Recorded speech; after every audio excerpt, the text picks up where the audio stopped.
Good morning, everybody. How are we doing? It's Jeremiah, and we are having a webinar. Hope you're ready. It's Friday, it's webinar time. I got a couple quick housekeeping things here, um, but want to tell you uh, this troubleshooting webinar, though you're about to see. I have a special fondness for. I've, kind of prided myself on my troubleshooting abilities, and we have little sort of competitions here in the office on who's able to find the problem in a tech support drawing the fastest. And we talk about it in meetings, what's the fastest way to troubleshoot a problem. And so it's just okay. I'm a bit of a troubleshooting geek, I'll admit it. So I'm excited about this. I hope you are too. We are live and in person right now, even though we are recording this. So the recording will be up and available, but we are here. And so that means you can ask us questions. So I would actually recommend you click that Q&A button at the bottom of your screen, because you can get the little window situated right, so you can have it there, make it a little faster for you to type a question. But just also note, you can see the answers that I'll be typing to other people's questions. So it makes a great little companion to this webinar. You are here with, good 30 to 50 other people, it looks like. So we really want your questions and your interactions to make this more fun. And then, like I said, yes, this is being recorded as well, so it'll be available. I'm going to stop my yammering because Paul's got a bunch of awesome content for this. So, hey, Paul, let's take it away. All right, thank you, Jared. Welcome, everybody. My name is Paul, and we'll be going over some troubleshooting tips and techniques today. And then we'll go into some demonstration of those tips and tricks. Here's our basic outline for the day. I'm going to talk about some basic AutoCAD systems that seem to cause a lot of grief when it comes to these sort of issues that require some troubleshooting. So just get a basic understanding of those systems at play. And then I'll, like I said, show some tips for troubleshooting. And then I'll go into some troubleshooting theory, which was helped formulated by Jer when we were going through this. And it's basically just the steps that we kind of take when we get files to troubleshoot on our end. And then we have a couple of recent examples that I basically mocked up myself. So I'm not throwing anyone under the bus, but we'll go through a couple of those just to show what we did to find the solution, and hopefully that'll be helpful. And then I've got a few demonstrations of some somewhat common issues and how we can go about troubleshooting those. So first off, let's just define troubleshooting. All it is a systematic approach to problem solving. Having a system for this helps making the process quicker and easier. And having a problem that impedes your ability to work is frustrating. That is understandable. And it can also be time consuming. If you don't know how to effectively troubleshoot an issue, you might rely on a specialist, which we try to be as fast as possible, but it can take up more time than if you were able to kind of narrow down an issue and troubleshoot it on your own. And so spending less time troubleshooting issues means that you have more time to spend on your work. Here are a few benefits of knowing how to effectively troubleshoot issues. Like I already said, you get back to your work faster. Understanding the cause of an issue that may come up means that you can avoid this type of behavior in the future, saving you even more time. And as Jared alluded to earlier, it is actually rewarding to find a solution to a problem. This may start with frustration, but that can be relieved if you do find a solution. And that feeling of accomplishment releases dopamine in your brain, which means that it feels good.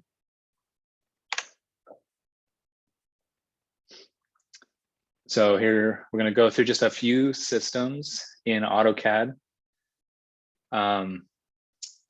And I feel like these relate to a lot of the sort of usage tickets that we see. So just having a basic understanding of these will help when you are going through to troubleshoot certain issues.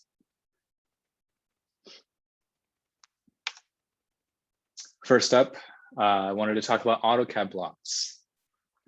Blocks, as you know, are what we use for a lot of our content, whether it be plant symbols or site amenities or irrigation symbols.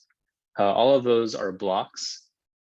And blocks are saved as DWG files, as well as defined in the drawing in which they are placed. We call the block file the source file. And that's what you would see here up here in the upper left. These are tree symbols saved as blocks, and these are separate files than what you would have in your drawing. When you insert a source file into your design, say you go to place a tree, it then becomes defined in that drawing. So it's now a separate entity than what is the source.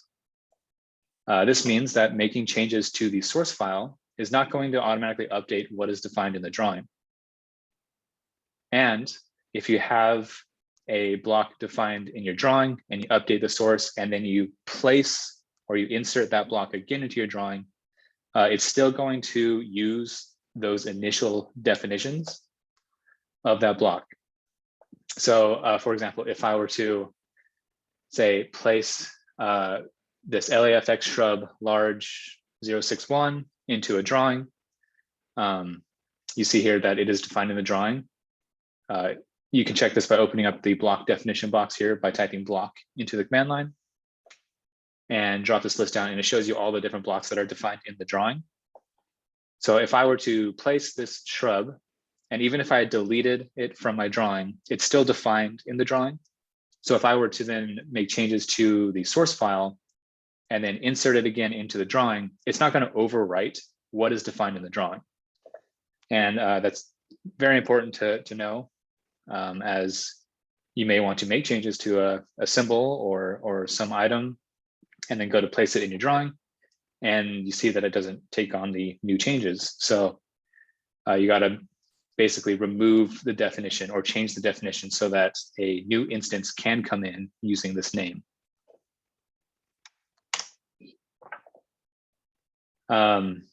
Another system to understand are textiles. Textiles are how your font is, or how your text is displayed. It's the font and the size, etc. And these textiles are sort of like block definitions in that these styles are saved into the drawing file. And so any text that you put in your drawing that uses that style that's already in the drawing, it's going to take on those settings. Unless there is formatting code in the text, but you would be able to see that in the text itself or in the properties of the text. But basically, if you put text in a drawing and it takes on an existing textile, it's going to display as the textile demands. Luckily, LandFX does automatically update textiles that are in your preference set. If you do place a LandFX textile, it goes through and actually updates what is set in your preferences. So this one isn't as important to know, but it's still good to know how textiles work. Because of this last point here, if you use AutoCAD, the AutoCAD style manager, which is this box on the lower left, to change the text style of an existing LandFX text in your drawing, you could change the font, but then if you use a LandFX tool to place more text using that style, like I said, it's going to basically update those changes. So any text using that style already is going to revert to the style defined basically in your preference set.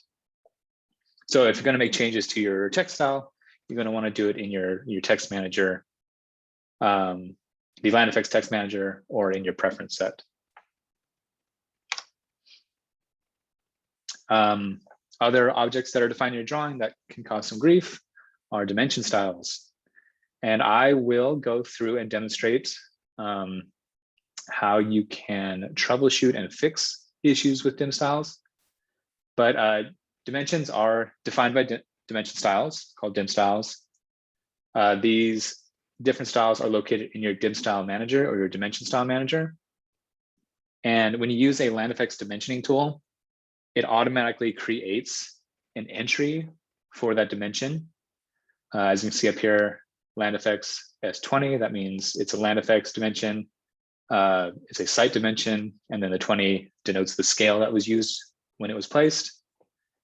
And a common issue that we see with this is if you already have a LandFX dimension placed in your drawing, and even if you delete the dimension from the drawing, but it still exists in your dimension style manager, and then you go to a separate file to customize your dimension style, which is the process that we recommend doing if you are going to customize the dimension style.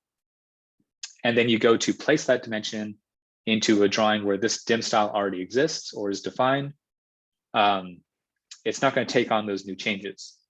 Basically, just like with blocks, we don't overwrite what is already existing in the dim style manager. So you'll have to have a way to remove that before the new one can come in and take its place. And this is less common. I feel like most people understand how layers work, but layers that exist in a drawing will not change when you bring in new blocks or objects onto those layers. So if you already have a bunch of layers set up, and then you have blocks that use the same layer names, but maybe have different colors or line types applied to them, if you bring those into a drawing where the layer is already defined, it's going to take on those layer settings that are already defined. It's not going to replace what layer settings are already in the drawing. So if you have a source block, like this tree symbol here, and on the left is what it looks like when I open up the file itself, the source file. But these blue lines are on like an LK tree layer, but that LK tree layer is already defined in a design file and it's set to green. If I bring this blue block into my design file, that layer is going to remain green. And so my block will display as green. So if you have these definitions or styles or layers that are in your drawing, but they're unused, and you want to quickly get rid of them so that you can insert new items that take on their own properties, the Purge command does this. We have a command called instant purge, or if you type in PRG, it very quickly goes through and removes any unused layers, block definitions, textiles, and dimension styles, so that you can then insert those updated versions of any of those objects.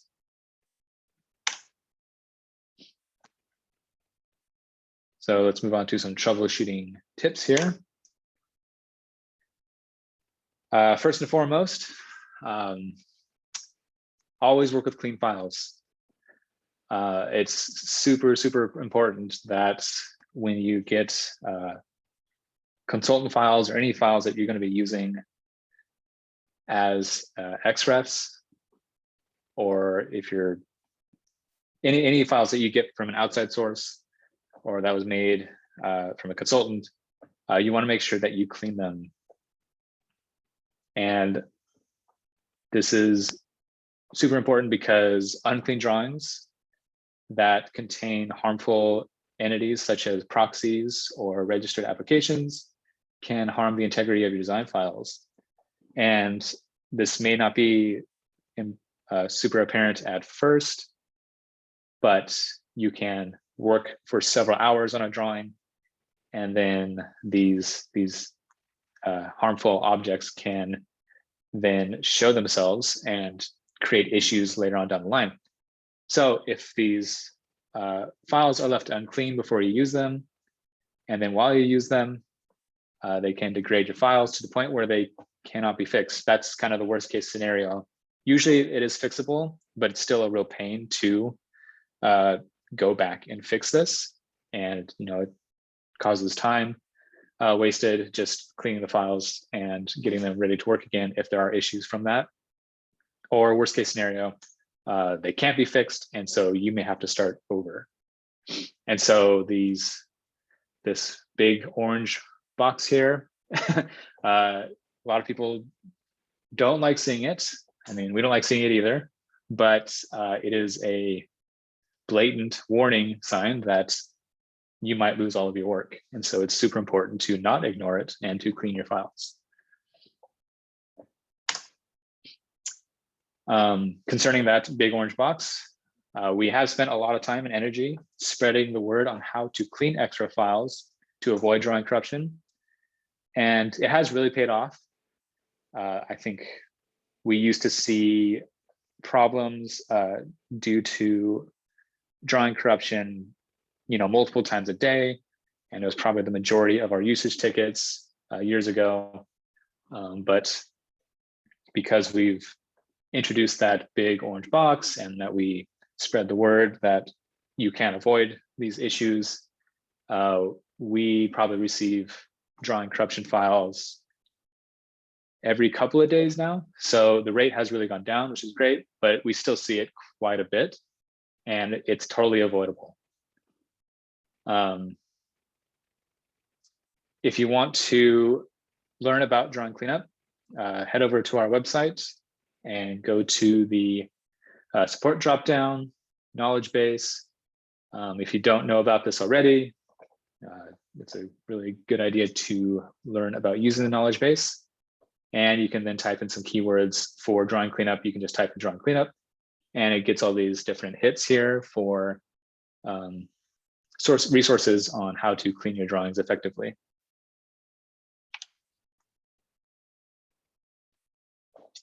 Second, probably somewhat obvious tech support tip, as it applies to just about anything tech related, but restart your machine.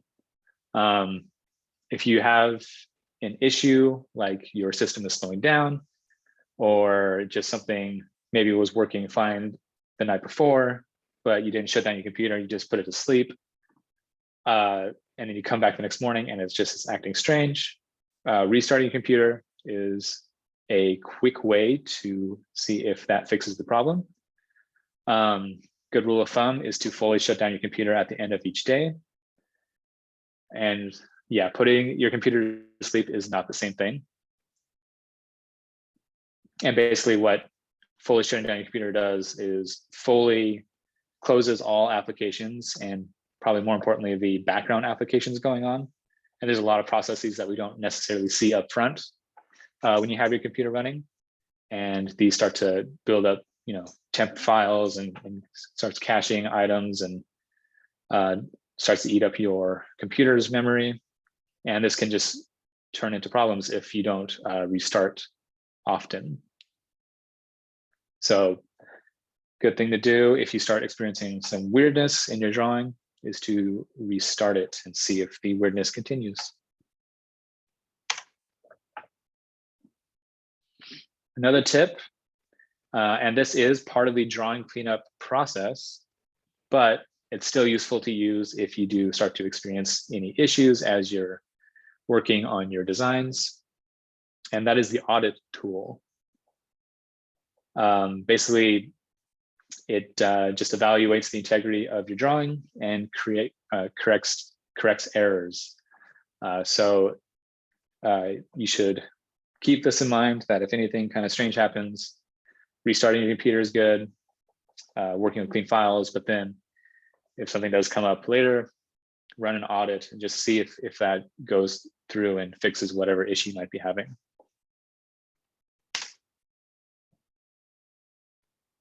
Next tip is to not ignore any sort of warning messages and to keep your eye on the command line. Basically, there are a lot of messages out there to kind of help clue you into what's going on in your drawing.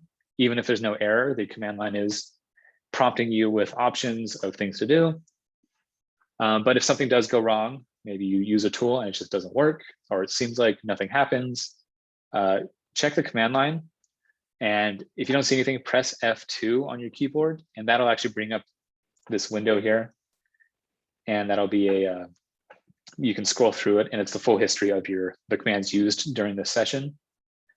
So it's a good idea that if something isn't working right, to go ahead and open up that command line and see if there was any sort of messages in there that didn't pop up as obviously as, say, like an error message pop-up window.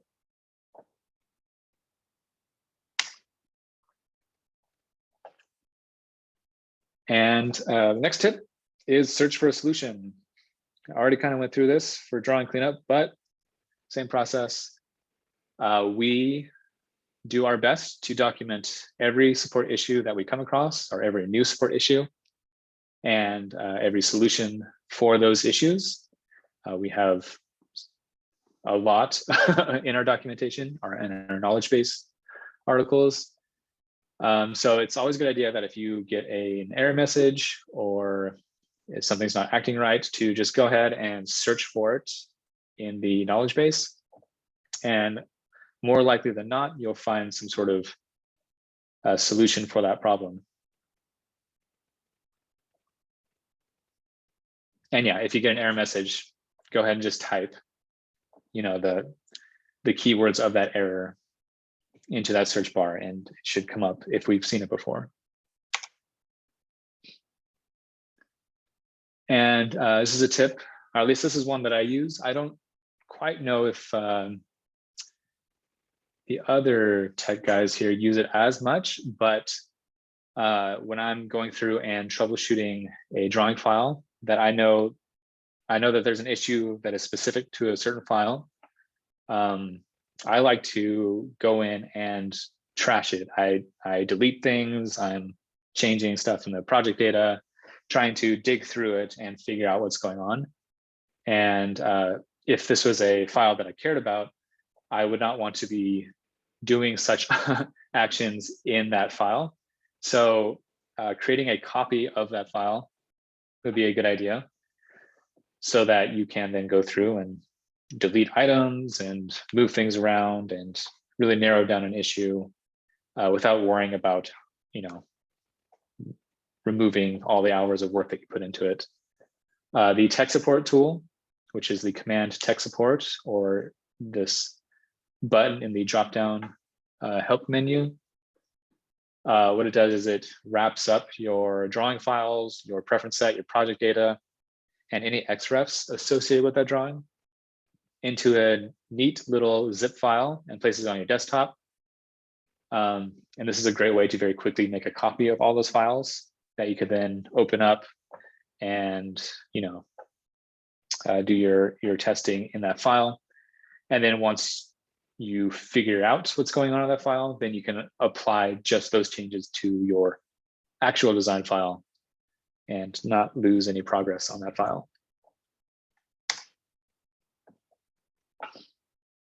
Let's go on to some troubleshooting theory. And so these are just some kind of basic rules that I came up with, and they're based on what we do when we get a file sent to us for investigation.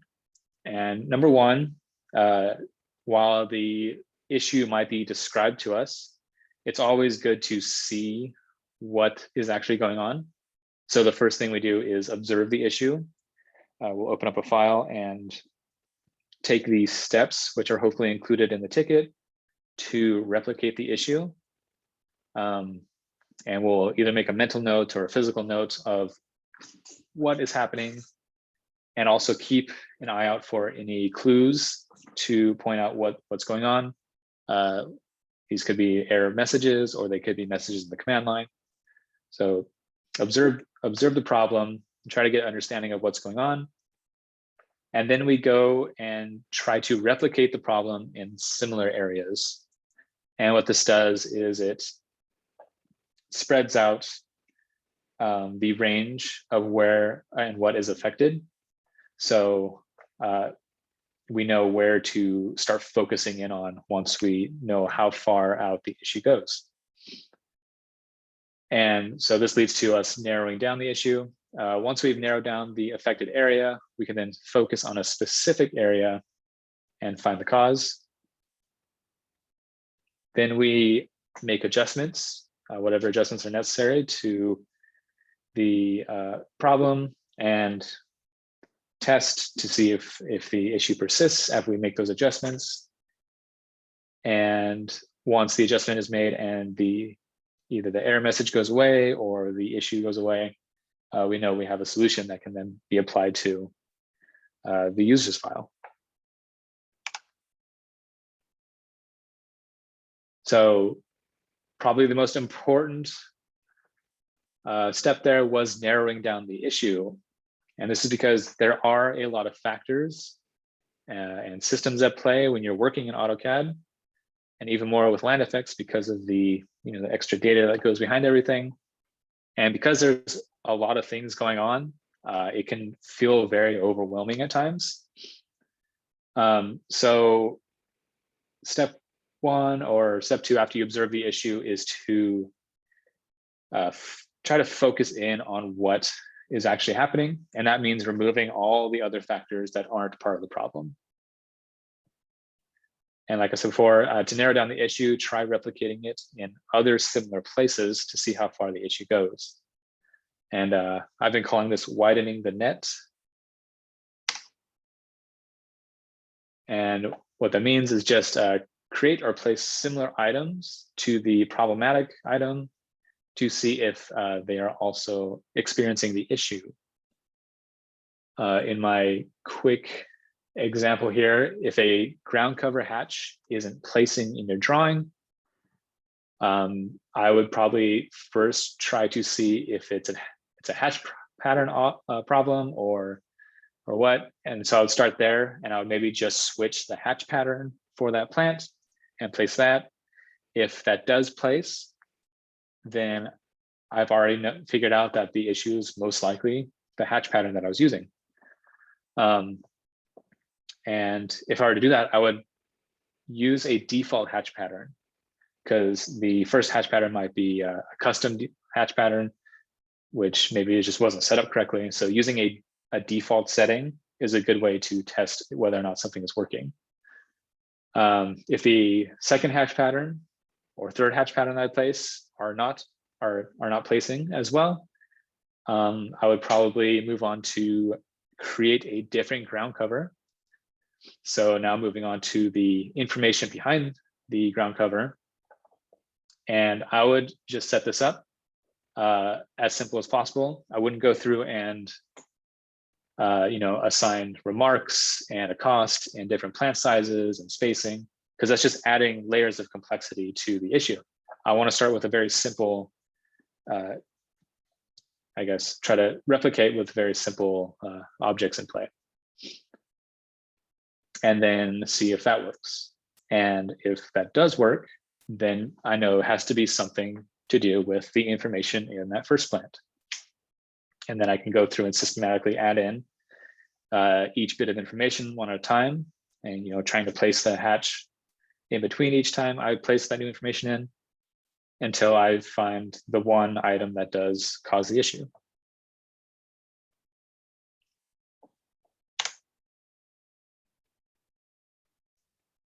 And it certainly can be possible that the issue extends beyond the drawing file that you're working in. And so it's always a good idea to, if you can't isolate the issue within a single drawing, try to replicate it in a blank drawing file. And when I say blank drawing file, I mean not using the drawing template that your office uses, but an actual blank drawing file, because DWT or template files can contain, the issue that might be causing this. So starting with a clean slate is always a good idea. The default template, acad.dwt, is a good one to choose. And if the issue doesn't occur in that blank file, then you know that it has something to do with the drawing file itself. So now you know you can focus specifically on that drawing file. If the issue does occur in the blank file, then it's probably some extraneous element, at that point, it might be a good idea to let us know about it. But yeah, you need to be checking those outside sources for the issue.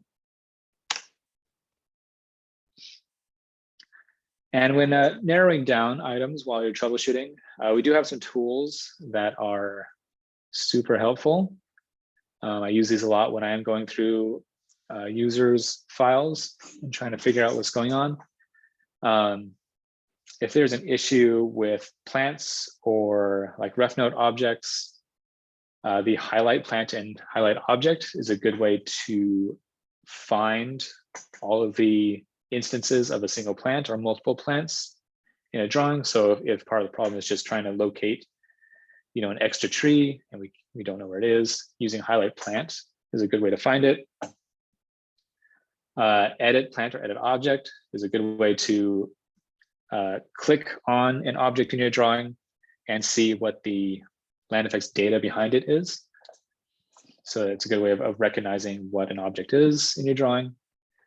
If you're having label issues, verify labels is a good tool to start off with and see what that can tell you. Zoom to extents is used constantly in this office. What that does is it zooms out in your model space to the full extent of basically the range of objects in your model.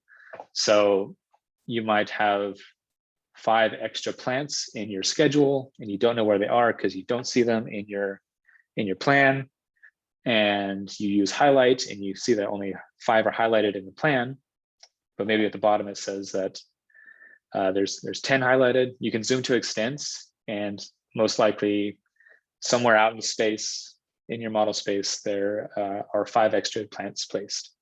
So then you know to remove those and problem solved. And then the Q select or quick select is great for very quickly selecting items that maybe you can't find. And this allows you to select items on a certain layer, blocks by name. Basically, any sort of parameter to an object in CAD can be chosen in the quick select box. And once you click OK, it'll select all of those instances, making it easy to see what's going on or remove very quickly those objects from a drawing. So let's go through a couple of examples. I have doctored these, so they're kind of just here for the theory, but I think they're pretty useful. And actually, Jared told me about these. I wasn't the one that worked on these. But a recent example that came up is a user created a RefNote length item called a 6-foot stone wall. And it had a layer also called 6-foot stone wall. And when they created this, an error popped up. This error here says error 500 encountered accessing cloud data. This is not something that we had seen before, so there was no knowledge base article to refer to address it. So we needed to investigate it. So first thing we did is we observed the issue. Once we received the files, we opened up that RefNote item and saw that the error came up. So there it is. We've observed it. We can see the problem. Now we need to kind of work backwards and figure out what's causing it. Step 2, widen that net of possibilities.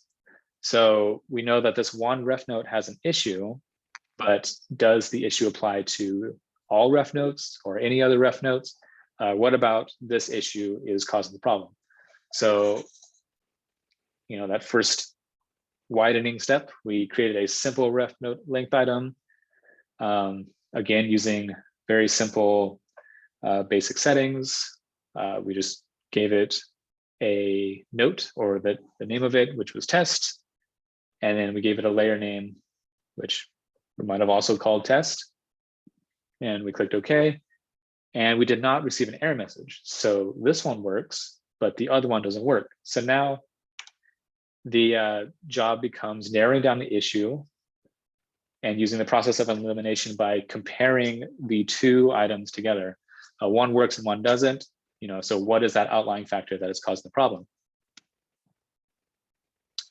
If we look at both the ref notes together, the big differences are the note and the layer name.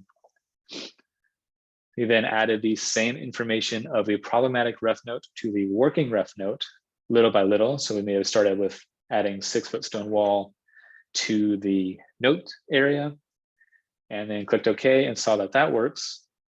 And then we applied the 6-foot stone wall layer name to the layer, and we've got the error again. So now we know it has something to do with the layer being used. And then from there, what about that layer name is different than our simplified test layer name? And what should be the most obvious outlying factor is that other than plain text, there is a special character, that apostrophe that denotes feet. Once that is entered, that creates the error. If we remove that apostrophe, no longer do we get the error.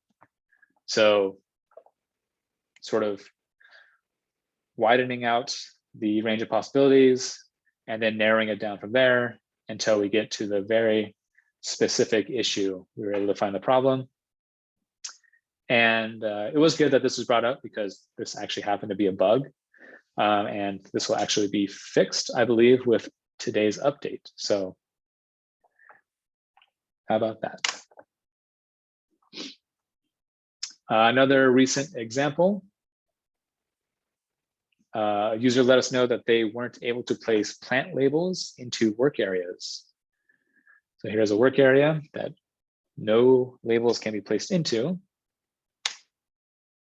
First thing we did is we observed it, opened the files, tried placing a label into that work area. Doesn't work for us either. Great, we've seen the issue. Let's widen the net. Does this issue apply to all work areas or just the one? There was a second work area in the drawing. We tried to place labels into that work area and the label placed successfully. That's great. Now we know that the issue is confined to the one work area.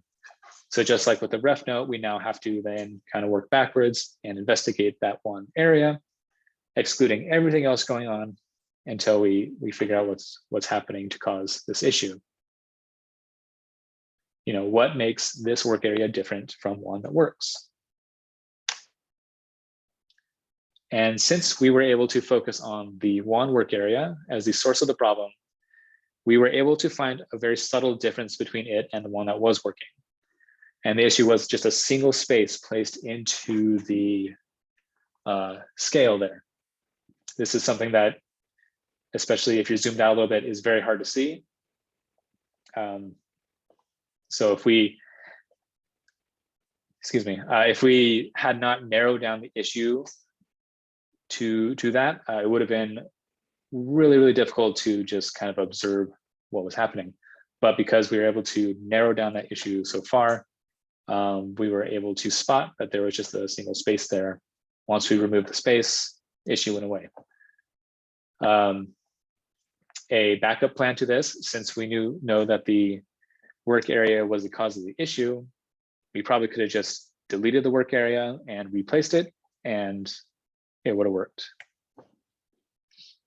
Unless we put a space in there, but hopefully we wouldn't do that. All right, right on time. Let's go into a few demonstrations here of just some common issues that, one, I was able to replicate in preparing for this. And I can just demonstrate some of these different troubleshooting techniques to figure it out. So first up, I want to show an issue where I'm inserting an Xref. This is my Xref here. Looks fine. It's set up correctly. The units are good. But when I insert it into a blank drawing, it disappears or it doesn't show up at all. So I need to figure out why that is. So let's go to a new drawing.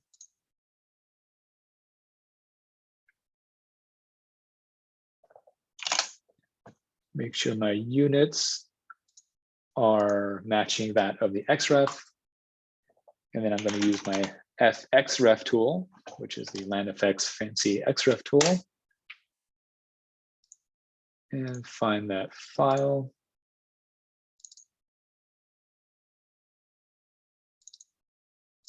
Base file here.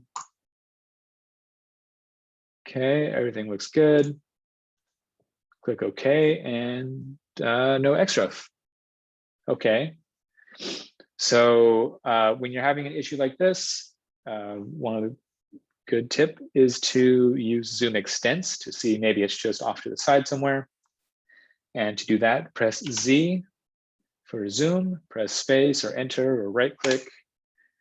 And then you want to use the extents option here. So that's the E key, and then enter again.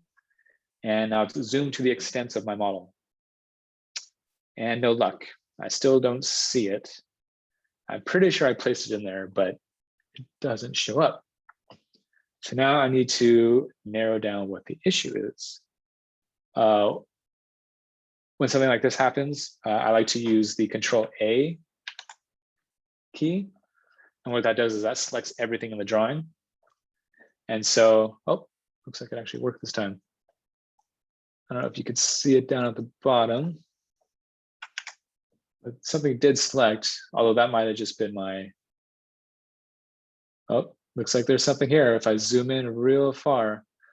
Okay, so it did come in, but it came in seemingly really small. It probably came in at the right size, but what that means is that there's something else in the drawing way off in the distance, so that when I zoom to extents, it just zoomed way out because there's something else over off in space. So how would I fix this? I'd probably want to adjust the actual Xref file itself. So let's do that. Go back to base. So now I can check my Xref file and see if that zoom to extents issue is occurring in this file as well. So ZE, okay, did the same thing. It zoomed way out. Now instead of panning around and trying to find where my objects are, I'm going to just do a Control Z to undo that zoom extent. So I go back to what I'm looking at here.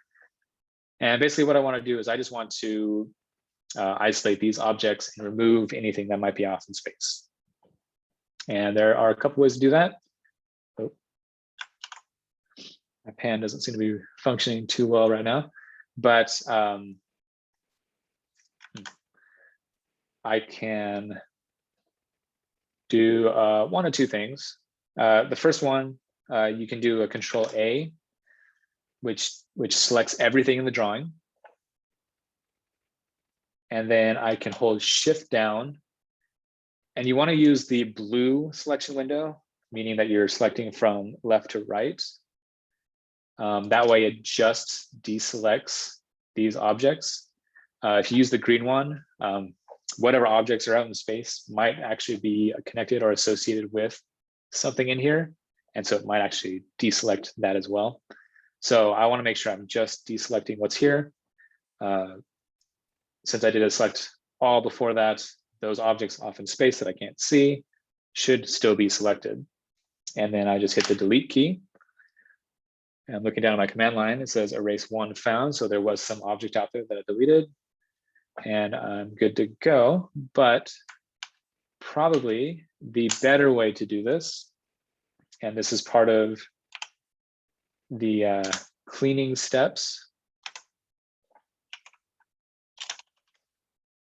is to actually right block out the objects that you're actually going to use. So you want to have all your layers unfrozen or thawed that you are going to be working with. And in preparing the files that you get to be used for design, you want to actually do the W block command, but just select the object that you're going to use with. That way, any other objects that you don't want to use are not included in this file. And then you just use the W block command. And you can save this wherever. I can just put it on my desktop.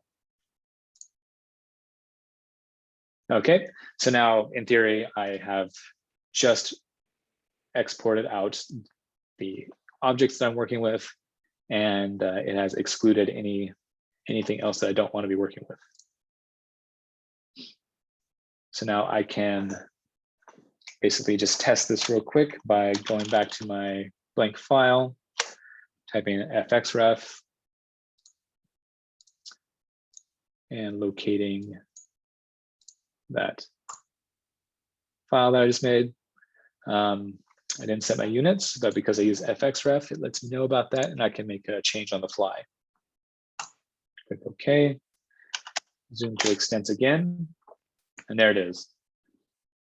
So if you have any issues with your objects simply disappearing when you're inserting Xref, we've also seen this happen when you create a new viewport in a layout where you create the viewport and then everything that you're working on disappears.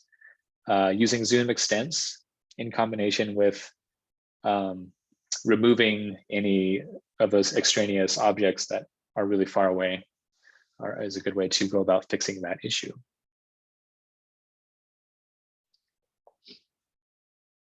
So that is what I wanted to show with Xrefs. Let's move on to another issue. And while this might not be related to a very specific issue that we get a lot, sort of the workflow and troubleshooting it is useful for many different issues. Let's see, so let's open this up.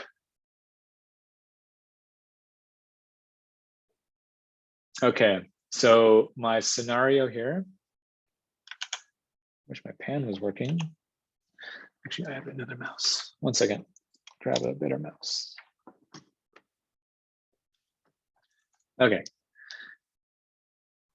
So in this scenario, I have just a basic planting plan set up.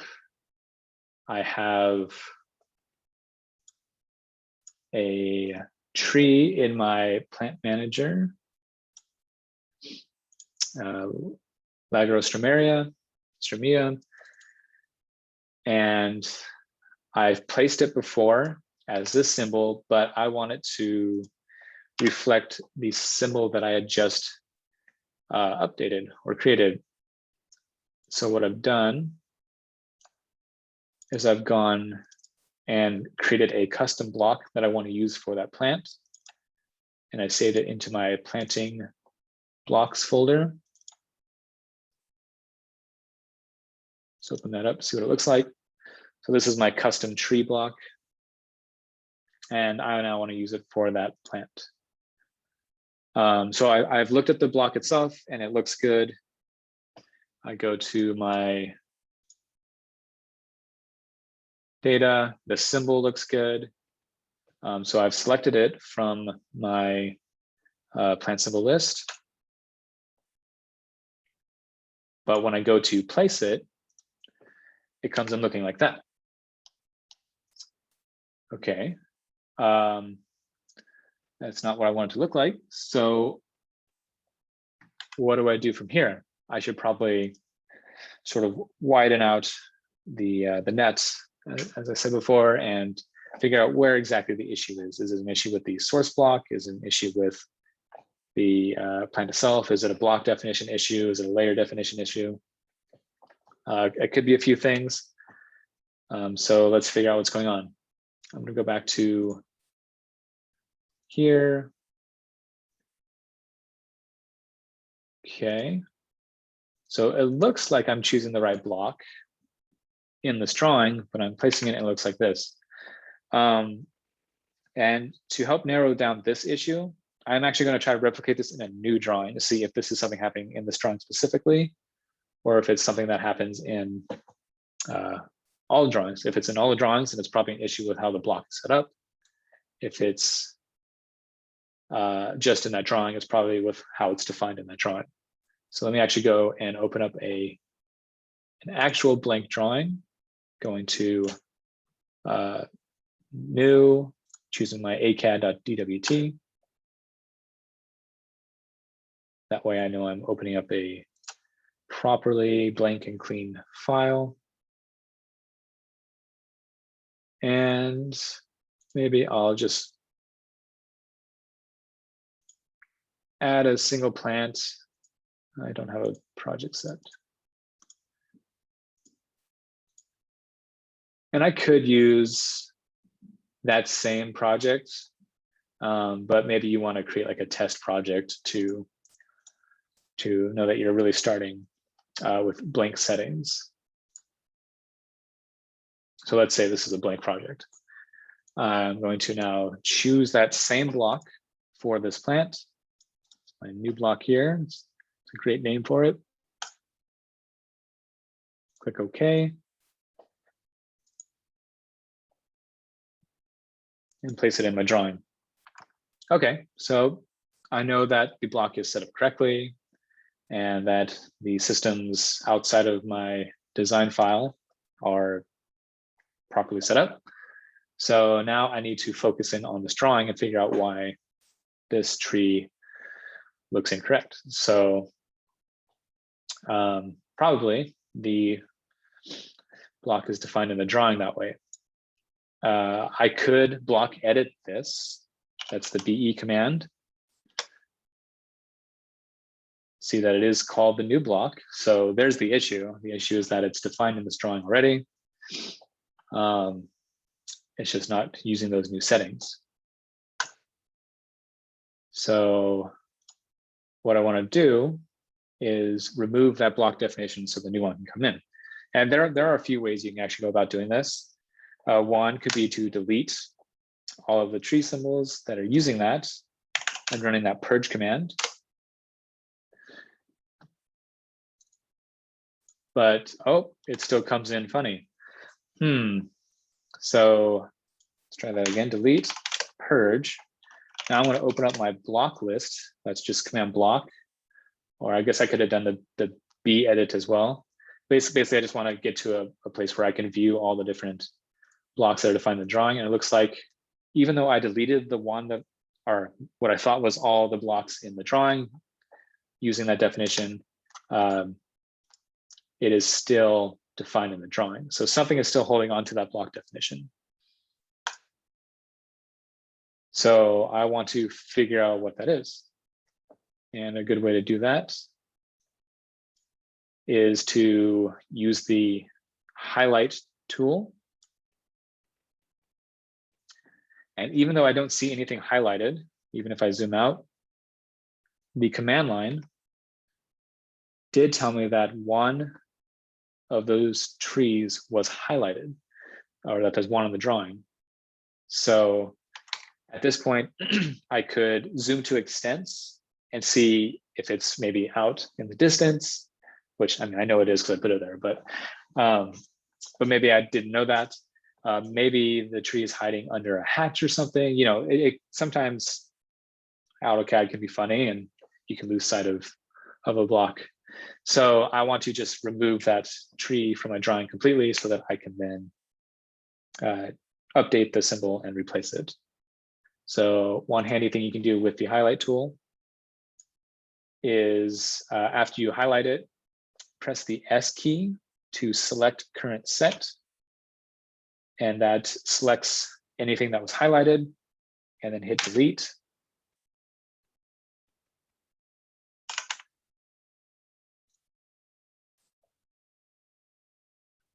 So select and delete.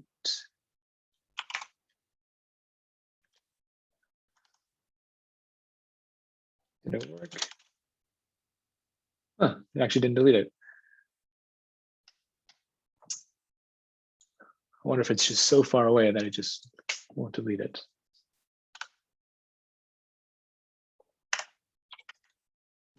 Okay, well, maybe it doesn't work all the time, but it should work.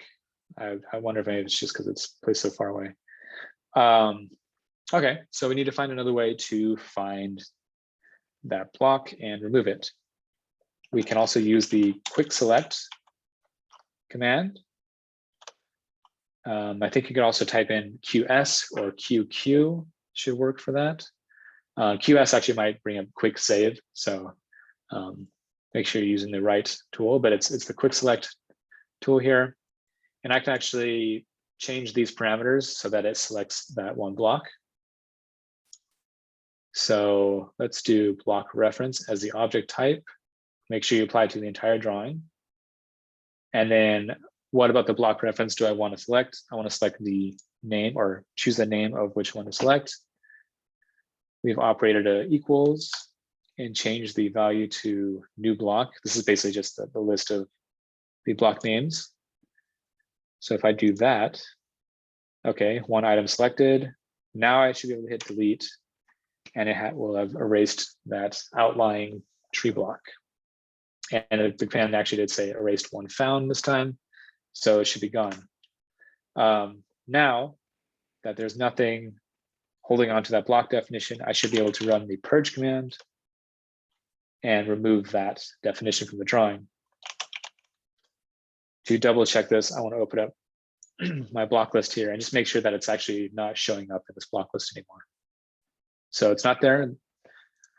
That's good.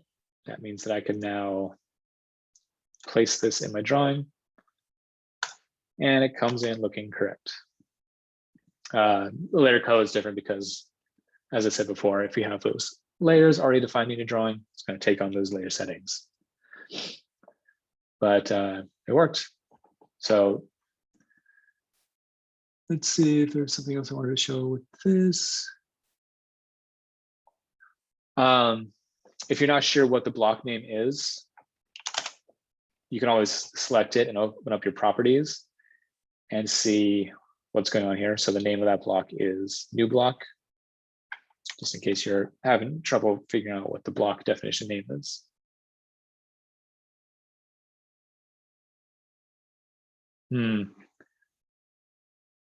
Looks like we're running out of time. I'll do one more quick one, and that's concerning dimension styles. Hopefully it's quick.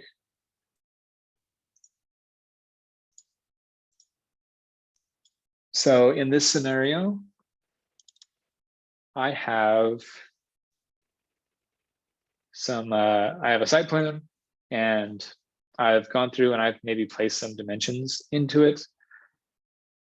And now I want to go ahead and customize my dimension style so that it looks different. And then I want to apply it to this drawing.